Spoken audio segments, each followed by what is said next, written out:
Un homme qui, dans sa vie de père, n'aura pas eu le bonheur de tenir son bébé, de lui donner le biberon, et le sein.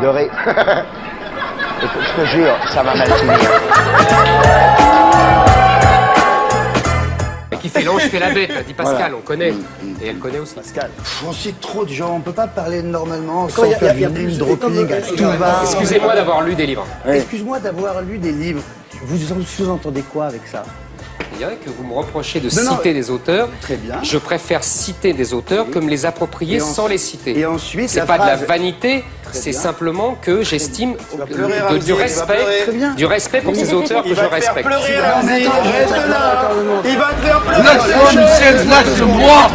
Quand j'entends là, ces fans là, dans les trucs, ils commencent les meetings par on est chez nous.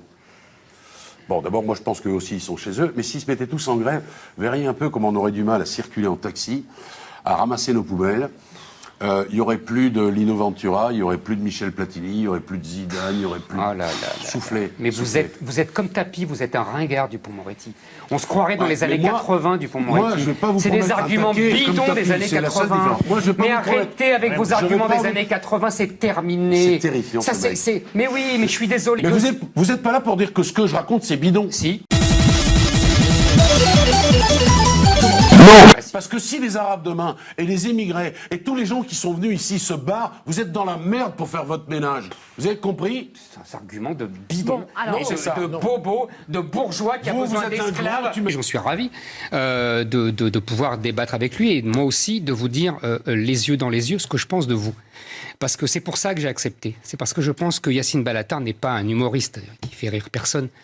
À part sa mère parce qu'elle est indulgente. Mais il y a des règles où on n'a dit pas les mamans, pas les fringues. Ah non, mais votre maman, elle a tout mon respect. Non, mais elle a tout mon respect. Justement, elle rit à vos blagues, c'est ce qui prouve un sens du sacrifice extraordinaire. Non, vous êtes l'incarnation paroxystique et caricaturale de ce que j'appelle le journalisme féminin.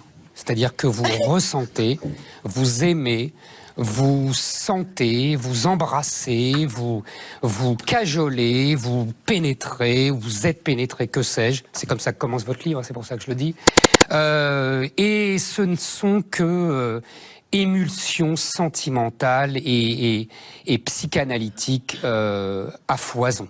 J'adore quand vous êtes comme ça. Mais moi aussi, j'adore quand voilà, c'est parce que c'est vraiment votre livre, c'est en fait tout ce que je déteste.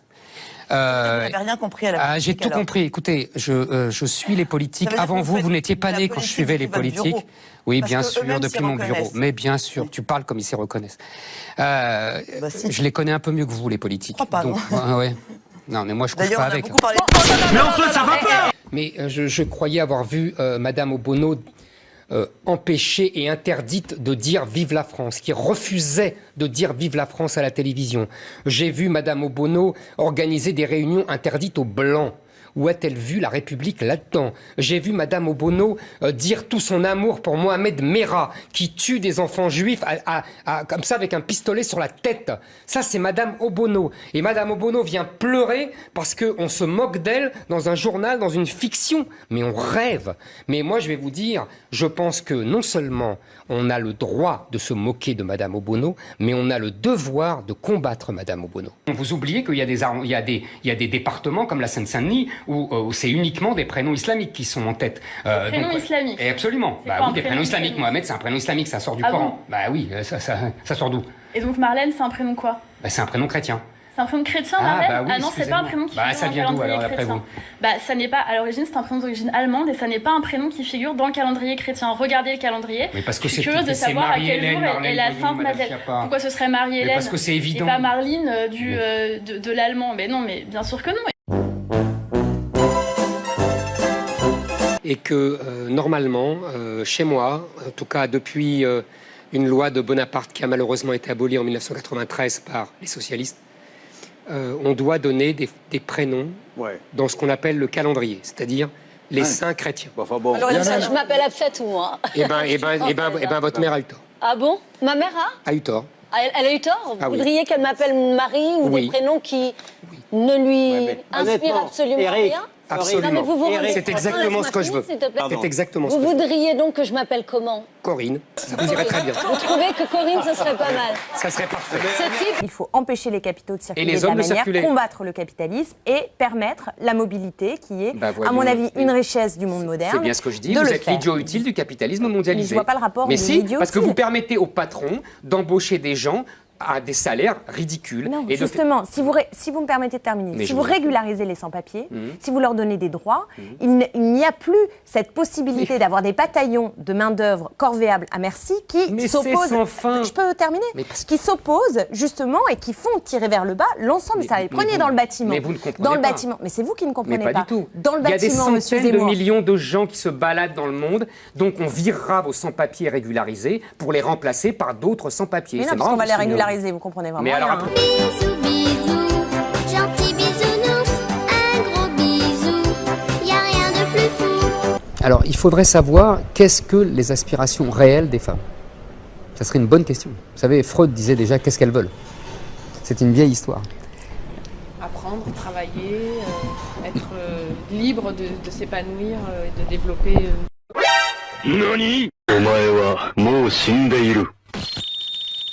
Leur cerveau. Alors, travailler, elles ont toujours travaillé.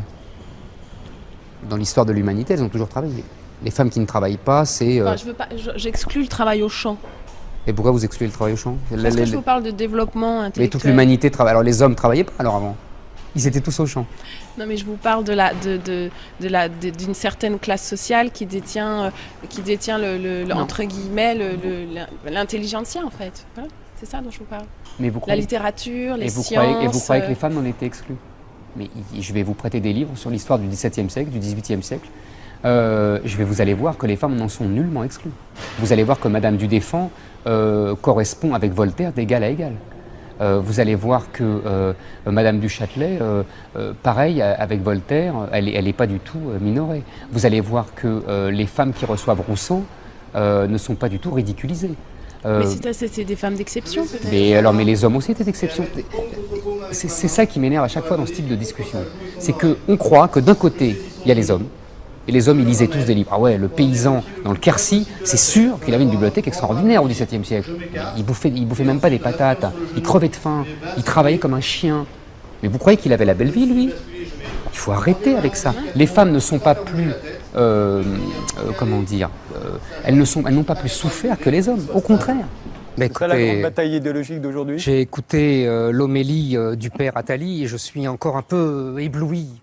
Il y a les méchants et les gentils.